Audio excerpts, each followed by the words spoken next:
ഏറ്റവും പ്രിയപ്പെട്ട അഭിമന്യ പുരിക്കൻ പിതാവേ, രൂപത പാസ്റ്ററൽ കൗൺസിൽ ചെയർമാൻ ആദരണീയനായ ഡോക്ടർ ശ്രീ തോമസ് സാറെ, സെക്രട്ടറി പ്രിയപ്പെട്ട പ്രൊഫസർ ഫിലോമിന ടീച്ചർ, ഇന്ന് നമ്മളെ ക്ലാസ്സുകളിലേക്ക് നയിക്കുന്ന പ്രിയപ്പെട്ട TC തങ്കച്ചൻ സാറ്, ബഹുമാനപ്പെട്ട പ്രൊഫസർ ബീന മനോജ്, എല്ലാ അച്ഛന്മാരെ, അൽഫോൻസ സ്റ്റൈലിൻ്റെ ബഹുമാനപ്പെട്ട അധ്യക്ഷ, കത്തീഡ്രൽ വികാരിയച്ച, കൊറോണ വികാരിമാരെ, ബഹുമാനപ്പെട്ട MD ജോയ് ഇബ്രാഹിം, മറ്റ് പ്രിയപ്പെട്ട വൈദികരെ, സഹോദരങ്ങളെ, പലാരൂപതയുടെ പാസ്റ്ററൽ കൗൺസിലിൻ്റെ കൂടിവരവാണല്ലോ ഇത്. അൽമായരും സമർപ്പിതരും വൈദികരുമടങ്ങുന്ന നമ്മളുടെ സമൂഹത്തിൽ നിന്ന് തിരഞ്ഞെടുക്കപ്പെട്ടവരുടെ ഔദ്യോഗിക സ്വഭാവമുള്ള ഒരു ആലോചന സമിതിയാണ് പാസ്റ്ററൽ കൗൺസിൽ. രൂപതയുടെ ഏറ്റവും വലിയ ഒരു ബോഡിയാണിത്. രൂപത പ്രവർത്തനത്തിന് കൺസൾട്ടേഷൻ നടത്തുന്നതിന് വേണ്ടിയുള്ള ഏറ്റവും വലിയ ബോഡി. ഇന്ത്യയിലെ രൂപതകളിലെ ഏറ്റവും കൂടുതൽ പാസ്റ്ററൽ കൗൺസിൽ മെമ്പേഴ്സുള്ള ഒരു രൂപത കൂടിയാണ് നമ്മളുടേത്. പാസ്റ്ററൽ കൗൺസിലിൻ്റെ സെക്രട്ടറി ഒരു വനിതയാണ്. അങ്ങനെ പല തരത്തിലുള്ള പ്രത്യേകതകൾ നമ്മളുടെ പാസ്റ്ററൽ കൗൺസിലിന് ഉണ്ട് എന്ന് നമുക്കറിയാമല്ലോ. എനിക്ക് കൃത്യം 10:30 എൻ്റെ വാക്കുകൾ അവസാനിപ്പിക്കണം. അതുകൊണ്ട് ഞാൻ വളരെ ചുരുങ്ങിയ രീതിയിൽ 1-2 കാര്യങ്ങൾ, ആദ്യം പൊതുവായിട്ടുള്ളതും പിന്നീട് ഇന്നത്തെ വിഷയത്തെക്കുറിച്ചുള്ളതും ഒന്ന് പറയുകയാണ്. രൂപതാ പ്രവർത്തനങ്ങളിൽ സജീവമായ സാന്നിധ്യവും ചിന്തകളും കൊണ്ട് എപ്പോഴും സഹായിക്കുന്ന കരുത്തുള്ളൊരു ബോഡിയാണ് പലാരൂപതയുടെ പാസ്റ്ററൽ കൗൺസിൽ. നമ്മൾ ഈ വർഷത്തിൻ്റെ ആരംഭത്തിൽ നടത്തിയ എപ്പാർക്കിയൽ അസംബ്ലിയിൽ രൂപതയുടെ വിവിധ തുറകളിലുള്ള ശുശ്രൂഷകർ, തിരഞ്ഞെടുക്കപ്പെട്ടവർ, നോമിനേറ്റഡ് ആയിട്ടുള്ളവർ എല്ലാം പങ്കെടുത്തു. വളരെ നന്നായിട്ട് നമുക്ക് സമ്മേളനം നടത്തുവാനായിട്ട് സാധിച്ചു. ആനുകാലിക വിഷയങ്ങളോട് കസ്തൂരി രംഗൻ, റബ്ബറിൻ്റെ വിലയിടിവ്, കൃഷിയുടെ പ്രാധാന്യം, മദ്യവിരുദ്ധ പ്രസ്ഥാനം, പൊതുമേഖലാ വിദ്യാഭ്യാസം, ധാർമ്മിക ജീവിതത്തിലെ അപജയങ്ങളായ സ്വവർഗരതി, എവ്തനാസിയ തുടങ്ങിയതിനോടുള്ള സഭയുടെ നിലപാട് വ്യക്തമാക്കുന്ന സമ്മേളനങ്ങൾ എല്ലാം ശക്തമായ രീതിയിൽ, വ്യക്തമായ രീതിയിൽ നമുക്ക് പ്രകടിപ്പിക്കാനായിട്ട് സാധിച്ചു. ഈ നാളുകളിൽ രൂപത പ്രസ്ബിറ്റേറിയം വൈദിക സമ്മേളനം വ്യത്യസ്ത രൂപങ്ങളിലുള്ള സമ്മേളനമായിട്ട് ചേർപ്പങ്കൽ മാർശ്ലീവ ആശുപത്രി ക്യാമ്പസിൽ വച്ച് എല്ലാ വികാരിമാരും ഒന്നിച്ചുകൂടി, പിന്നീട് എല്ലാ അസിസ്റ്റന്റ് അച്ഛന്മാരും ഒന്നിച്ചുകൂടി മണിക്കൂറുകൾ പങ്കിട്ടു. കൊറോണ കേന്ദ്രങ്ങളിൽ വെച്ച് എല്ലാ അച്ഛന്മാരും കൊറോണ വികാരിയുടെ നേതൃത്വത്തിൽ ഒന്നിച്ചുകൂടുകയും ചർച്ചകൾ നടത്തുകയും പ്രാർത്ഥിക്കുകയും എല്ലാം ചെയ്തു. ഷലോം ഡിപ്പാർട്ട്മെന്റുമായിട്ട് ബന്ധപ്പെട്ടിട്ടുള്ള എല്ലാ വൈദികരും ഒന്നിച്ചുകൂടി പൊതു കാര്യങ്ങൾ ചർച്ച ചെയ്തു. കൊച്ചച്ഛന്മാരെ പ്രത്യേകമായിട്ട് ഞങ്ങൾ വിളിച്ചു.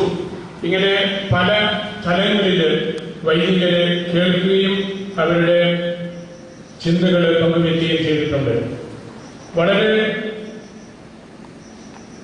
പ്രത്യേകതകളോടുകൂടിയ ഒരു അൽമായ ദൈവശാസ്ത്ര ഡിഗ്രി കോഴ്സ് നമുക്ക് കഴിഞ്ഞ മാസം തുടങ്ങാനായിട്ട് സാധിച്ചു.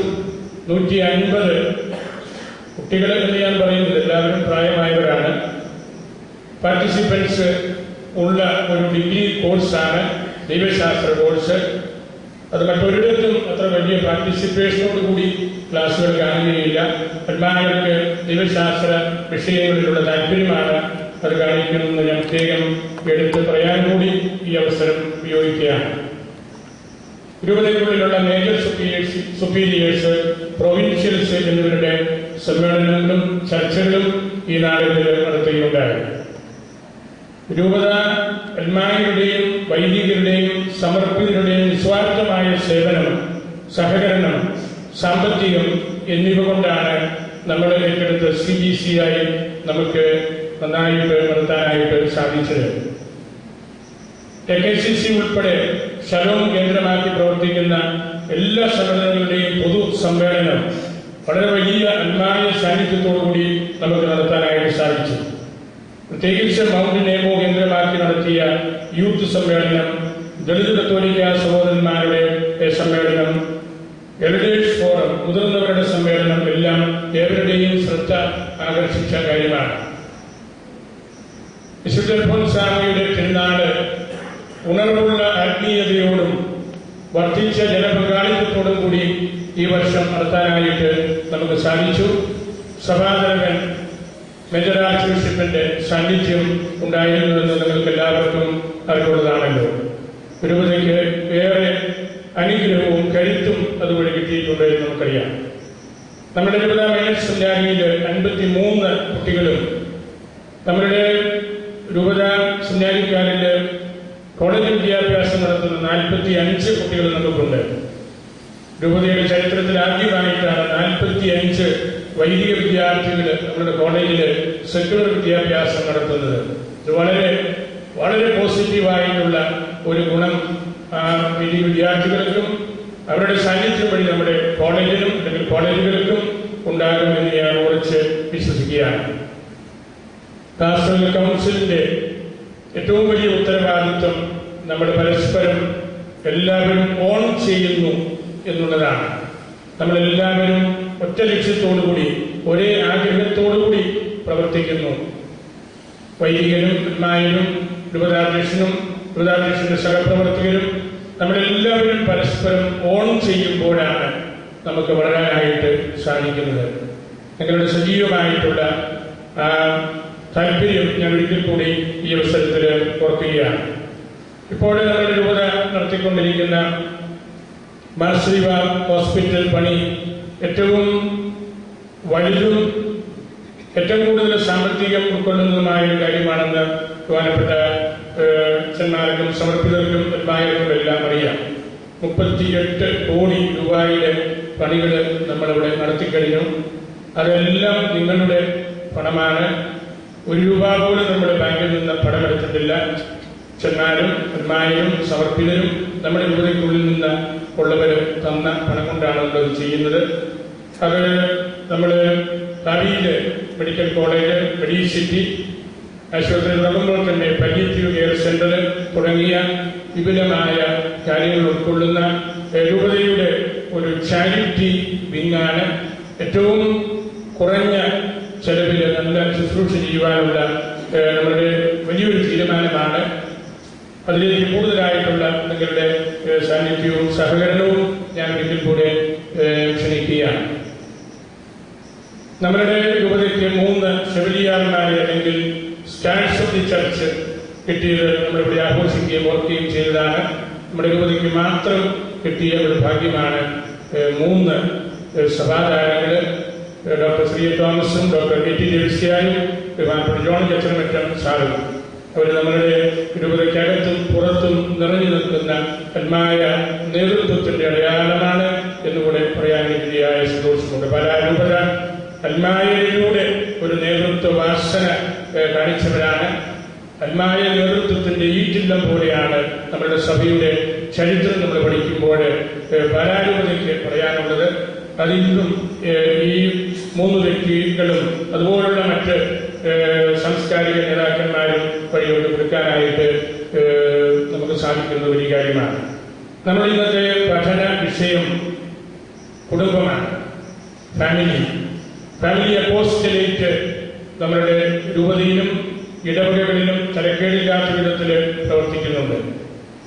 ഈ ഒക്ടോബർ മാസം 5 മുതൽ 20 വരെയും അടുത്ത ഒക്ടോബർ 2015 5 മുതൽ 20 വരെയും റോമില് പരിശുദ്ധ പിതാവിന്റെ നേതൃത്വത്തിൽ നടക്കുന്ന സിനഡിന്റെ പഠന വിഷയം കുടുംബമാണ്. ആ വിഷയത്തിലൂടെ പരിശുദ്ധ ഫ്രാൻസിസ് പിതാവ് പുറത്തു കൊണ്ടുവരാൻ ഉദ്ദേശിക്കുന്നത് ഗോസ്പൽ ഓഫ് ദ ഫാമിലി, കുടുംബത്തെ സംബന്ധിച്ച സുവിശേഷം. വളരെ മാസങ്ങൾക്ക് മുമ്പ് തന്നെ pastoral challenges of the family in the context of evangelisation എന്ന ശീർഷകത്തിന്റെ പേരിൽ പരിശുദ്ധ പിതാവ് നമുക്ക് പഠിക്കുന്നതിനുള്ള ചോദ്യങ്ങൾ തന്നിരുന്നു. നമ്മുടെ രൂപതയിൽ ആ ചോദ്യങ്ങളെല്ലാം പ്രധാനപ്പെട്ട കുര്യൻ മണ്ഡലത്തിന്റെ നേതൃത്വത്തിൽ ഒരു ടീം പഠിച്ച് ഒരുങ്ങി നമ്മുടെ സിനഡ് വഴി അത് പരിശുദ്ധ സുഭാഷന് നമ്മൾ അയച്ച് കൊടുത്തിരുന്നു. ഈ കുടുംബത്തിന്റെ ഗോസ്പല് നമ്മൾ കണ്ടെത്തുമ്പോൾ പരിശുദ്ധ പിതാവ് അതിൽ പറഞ്ഞിരിക്കുന്ന കാര്യം കൂടുതൽ ലവ്, മെഴ്സി ആൻഡ് ജോയ്, ദൈവം കൂടുതൽ സ്നേഹമാണ്, കരുണയാണ്, സന്തോഷമാണ് എന്ന കാര്യം പഠിപ്പിക്കാൻ നമുക്ക് സാധിക്കണം എന്നതാണ്. ഒരുപാട് ഡോഗ്മാറ്റിക് ആൻഡ് ഡോക്ട്രൈനലായിട്ടുള്ള കാര്യങ്ങൾ വീണ്ടും വീണ്ടും അതേപടി പറയുകയല്ല, ദൈവത്തിന്റെ കാരുണ്യവും സ്നേഹവും സന്തോഷവും കുടുംബങ്ങളിൽ എങ്ങനെ നിലനിർത്താം എന്നതാണ് പ്രധാനപ്പെട്ട ചിന്തയുടെ ഉന്നം. പരിശുദ്ധ പിതാവ് പറഞ്ഞു, an evangelized family is a valuable agent of evangelization. ഒരു എവാഞ്ചലൈസ്ഡ് ആയിട്ടുള്ള സുവിശേഷവൽക്കരിക്കപ്പെട്ട ഒരു കുടുംബമാണ് ഏറ്റവും നല്ല ഏജന്റ് സുവിശേഷവൽക്കരണത്തിന്റെ. അതുകൊണ്ടാണ് ആഗോള സഭ ഈ 2 തവണത്തെ സിനഡ് അതിനുവേണ്ടി മാറ്റിവെച്ചിരിക്കുന്നത്. ഫ്രാൻസിസ് പിതാവിന്റെ പ്രബോധനങ്ങളിലെല്ലാം വിവാഹമെന്ന കൂദാശയുടെ പലപ്പോഴും പറഞ്ഞു, വിവാഹമെന്ന കൂദാശ പിന്നീട് ഒരുപാട് നൂറ്റാണ്ടുകൾ കഴിഞ്ഞ് ഔദ്യോഗികമായിട്ട് അംഗീകരിക്കപ്പെട്ട ഒന്നാണെന്നൊക്കെ നമ്മൾ തിയോളജിയിൽ പഠിക്കുന്നുണ്ടെങ്കിലും പിതാവ് ഊന്നി പറയുന്ന ഒരു കാര്യം, മനുഷ്യനെ സൃഷ്ടിച്ചപ്പോൾ ആ നിമിഷത്തിൽ concreated with the creation of man and woman, ഈ സാക്രമെന്റ് ഓഫ് മാരേജ്. ഫ്രാൻസിസ് പിതാവിന്റെ ഫോക്കസ് അവിടെയാണ്. ഉൽപ്പത്തി പുസ്തകത്തിൽ നമ്മൾ കാണുന്ന ആ കാര്യങ്ങൾ എടുത്തുകൊണ്ട് ഈ sacrament concreated with the creation of man and woman, അത് പിന്നീട് ആലോചിച്ച് ഏതെങ്കിലും ഒരു സോഷ്യോളജിക്കൽ ഡെവലപ്മെന്റ് നമ്മൾ കണ്ടെത്തിയ കാര്യമല്ല. ഒരു സ്ത്രീയും പുരുഷനും തമ്മിൽ ഒന്നിച്ച് കൂടുമ്പോഴാണ് കുടുംബം ഉണ്ടാകുന്നത് എന്ന ആ കൗതാശികമാനം സൃഷ്ടിയിൽ തന്നെ ഉണ്ട് എന്ന് പിതാവ് ഊന്നി പറയുകയാണ്. പിന്നീട് തിരുക്കുടുംബത്തെ പിതാവിന്റെ പ്രസംഗങ്ങളിലും പിതാവ് യാത്ര ചെയ്യുമ്പോൾ ഇൻ ഫ്ലൈറ്റ് ഇന്റർവ്യൂകളിലൊക്കെ പിതാവ് ഊന്നി പറയാറുണ്ട്. നമ്മുടെ കുടുംബങ്ങളെ കുറിച്ച് പറയുമ്പോൾ ഈശോയെ, മറിയം, യോസേഫ്, ആ മാതാപിതാക്കള് ആ കുഞ്ഞിനെ കൊണ്ട് ദേവാലയത്തിൽ ചെന്നപ്പോൾ സന്തോഷം കൊണ്ട് ദൈവത്തെ കയ്യിലെടുക്കുന്ന ശീമോന്, അന്ന, ആ ഒരു ഇമേജ് ആയിരിക്കണം വീട്ടില്. കൊച്ചുകുട്ടി, മാതാപിതാക്കള്, അവരുടെ വലിയ മാതാപിതാക്കള്, ആ പ്രതീകങ്ങൾ കൊണ്ടുവരാൻ വേണ്ടിയാണ്. ഇതാണ് സുവിശേഷത്തിന്റെ കുടുംബത്തിന്റെ സുവിശേഷം, ഗോസ്പൽ ഓഫ് ദ ഫാമിലി എന്ന് ഫ്രാൻസിസ് പിതാവ് പറയുന്നത്. ഈശോയെ, മാതാപിതാക്കള്, വലിയ മാതാപിതാക്കളുടെ സ്ഥാനത്ത് നിൽക്കുന്ന ശീമോനും അന്നായ, ആ ഒരു യാഥാർത്ഥ്യം അനുഭവിച്ച് അറിയുന്നതിന്, സ്നേഹത്തിലൂടെ കണ്ടെത്തുന്നതിന് നമുക്കൊക്കെ സാധിക്കണം. ഗോസ്പൽ ഓഫ് ദ ഫാമിലി, അതാണ് ഈ പറയുന്ന യാഥാർത്ഥ്യങ്ങൾ നമ്മൾ ഉൾക്കൊള്ളുകയും അവിടെ ദൈവം നഷ്ടപ്പെടാതെ നമ്മൾ നടത്തുന്ന പരിശ്രമങ്ങൾ അതെല്ലാം കൂട്ടി വായിച്ചെടുക്കുമ്പോഴാണ് ഇപ്രകാരം ഒരു ചിന്ത നമുക്ക് കിട്ടുന്നത്. കടവടി പുസ്തകം 18-ാം അധ്യായത്തില് ഒരു മാതൃക കുടുംബത്തെക്കുറിച്ച്, ഒരു പെയറിനെ കുറിച്ച്, അക്വീല ആൻഡ് പ്രിസ്കില്ല, പുരുഷനും സ്ത്രീയും കല്യാണം കഴിച്ച് ജീവിക്കുന്ന അവര്. പൊന്തൂസുകാരനായ അക്വീല യഹൂദനാണ്, പ്രിസ്കില്ല ഇറ്റലിക്കാരത്തിയുമാണ്. അവര് കോറിന്തോസിൽ നടത്തുന്ന ആ കുടുംബം, ആ കപ്പിൾസ് നടത്തുന്ന സുവിശേഷ വേലയെക്കുറിച്ച് പരിശുദ്ധാവ് പലതവണ ഈ നാടുകളിലെ പ്രസംഗങ്ങളിലൊക്കെ നമ്മെ ഓർമ്മിപ്പിച്ചിട്ടുണ്ട്. അങ്ങനെയുള്ള ഒരു കുടുംബം, ആ കുടുംബത്തിന്റെ ശുശ്രൂഷയാണ് ഇവാഞ്ചലൈസേഷന്റെ ഏറ്റവും നല്ല ക്വാളിറ്റിയുള്ള കാര്യങ്ങളായിട്ട് പരിശുദ്ധാവ് നമുക്ക് തന്നിരിക്കുന്നത്. പൗലോസ് തന്നെ പലതവണ ഈ അക്വില, പ്രിസ്കില്ല കപ്പിൾസിനെ കുറിച്ച് പറഞ്ഞിട്ടുണ്ട്. അവർ ഒരേ ജോലി ചെയ്തുകൊണ്ടിരുന്നവരാണ്. ഈ കപ്പിൾസും പൗലോസും ചെയ്തിരുന്ന പണി ടെന്റ് മേക്കിംഗ്, കൂടാര പണിയാണ്. സ്കെനോപോയിനിയോസ് എന്ന് ടെന്റ് മേക്കർ എന്ന് പറയുന്ന വലിയൊരു പ്രതീകമാണ്. സഭയെ നമ്മൾ നിർമ്മിക്കുന്നത് പോലെ സഭയാകുന്ന ഒരു കൂടാരത്തിന്റെ പ്രതീകമായിട്ട് ശുശ്രൂഷ ചെയ്യുന്ന വ്യക്തി എന്ന നിലയിലാണ് അതിന്റെ മൂല അർത്ഥം കിടക്കുന്നത്. നമ്മുടെ കുടുംബത്തെ കുറിച്ച് ചിന്തിക്കുമ്പോൾ കുടുംബത്തിലെ മാതാപിതാക്കള് സാഹിത്യപരവും ഒപ്പം ആത്മീയ പ്രാധാന്യവുമായ വാക്കുകളിൽ തന്നെ പലരും പറഞ്ഞിട്ടുണ്ട്. Woman is the salvation or the destruction of the family. ഒരു വീട് രക്ഷപ്പെടുന്നത് അല്ലെങ്കിൽ നന്നായിട്ട് നിലനിൽക്കുന്നത് ആ വീട്ടിലെ സ്ത്രീ കാരണമാണ്, നശിക്കുന്നതും ആ സ്ത്രീ കാരണമാണ്. Woman is the salvation or destruction of the family. നമുക്കൊക്കെ അറിയാവുന്ന കാര്യമാണ് ഒരു വീട്ടിലെ അമ്മയുടെ സ്ത്രീയുടെ പ്രാധാന്യം. പരിശുദ്ധ ബെനഡിക്ട് പിതാവ് അവസാന കാലത്തെ അനേകം പ്രഭാഷണങ്ങളിൽ ഊന്നിപ്പറഞ്ഞ ഒരു കൊച്ചുവാക്യം, learning to love each other as a couple is a wonderful journey. It is a life in attention for each other. ഭാര്യയും ഭർത്താവുമായിട്ട് വളരാനായിട്ട് സാധിക്കുന്നു എന്നത് വളരെ മനോഹരമായ വണ്ടർഫുൾ ആയിട്ടുള്ളൊരു ജേർണിയാണ്. ഓരോ ദിവസവും നമ്മൾ പഠിച്ച് മനസ്സിലാക്കി അതിന്റെ ആഴങ്ങൾ മനസ്സിലാക്കുകയാണ്. ആ ഒരു വലിയ ചിന്ത പരിശുദ്ധ പിതാവ് നൽകിയത് പിതാവിന്റെ സ്വന്തം നാട്ടില് ജർമ്മനിയിൽ പോലും കപ്പിൾസ് വളരെ കാര്യമായിട്ട് അത് എടുക്കുകയും അതേക്കുറിച്ച് ചർച്ചകൾ ചെയ്യുകയും ഒക്കെ ചെയ്തു. പിന്നീട് ഒരവസരത്തില് ബെനഡിക്ട് പിതാവ് പറയുകയുണ്ടായി, it is important not only to pick up the right partner. എനിക്ക് നല്ല ഒരു പാർട്ട്ണറെ കിട്ടി, അത് മാത്രം പോരാ, but to be the right partner. എനിക്ക് നല്ല ഒരു ഭാര്യയെ കിട്ടി എന്ന് ഭർത്താവ് വിചാരിച്ചാൽ മാത്രം പോരാ, ഈ ഭർത്താവ് നല്ലവനാണോ എന്ന് അവൻ തന്നെ ചിന്തിക്കണം. It is important not only to pick up the right partner but to be the right partner. ഒരു ഫാമിലിയില് കപ്പിൾസ് ആയിട്ട് വളരുമ്പോൾ അവിടെ ഉണ്ടായിരിക്കേണ്ട ആ അറ്റൻഷൻ അല്ലെങ്കിൽ അതിന്റെ ആ പ്രാധാന്യം എത്രമാത്രം വലുതാണ് എന്ന് ഈ കാര്യങ്ങളിൽ നിന്നൊക്കെ നമുക്കറിയാമല്ലോ. അതുപോലെ തന്നെ പിതാവിന്റെ വലിയൊരു ചിന്തയായിരുന്നു, the real joy between the family members is a joy that developed also in sufferings. സന്തോഷത്തിന്റെ അവസരത്തിൽ മാത്രമല്ല നമ്മൾ കുടുംബമായിട്ട് മാതാപിതാക്കളും കുട്ടികളുമായിട്ടൊക്കെ ജീവിക്കുന്നത്. നമ്മളുടെ വേദനകളുടെ അവസരത്തിലാണ് ഒരുപക്ഷെ കൂടുതലായിട്ട് കുടുംബം എന്താണെന്ന് നമ്മൾ മനസ്സിലാക്കേണ്ടത്. അങ്ങനെയുള്ള വാല്യൂസ് ഒരുപടി നഷ്ടപ്പെട്ട ആ ഒരു പശ്ചാത്തലത്തിലാണ് നമുക്ക് വേണ്ടി എല്ലാ കുടുംബങ്ങൾക്ക് വേണ്ടി റോമില് ഈ സിനഡ് കൂടാനായിട്ട് ആലോചിച്ചതും നമ്മളോട് അതേക്കുറിച്ച് ചിന്തിക്കണം എന്ന് പറഞ്ഞതുമല്ല. ഞാൻ ജോൺ പോൾ മാർപ്പാപ്പായുടെ ഇന്ത്യയിൽ വന്നപ്പോൾ 86 പറഞ്ഞ ഒരു ചിന്ത കൂടെ പറഞ്ഞ് അവസാനിപ്പിക്കുകയാണ്. എന്റെ സമയമായി. വിശുദ്ധനായ ജോൺ പോൾ മാർപ്പാപ്പായുടെ വാക്കുകള് ഭാരതീയരുടെ കുടുംബജീവിതത്തില് ആശാവഹമായ ചില സവിശേഷതകൾ കാണാനാകും.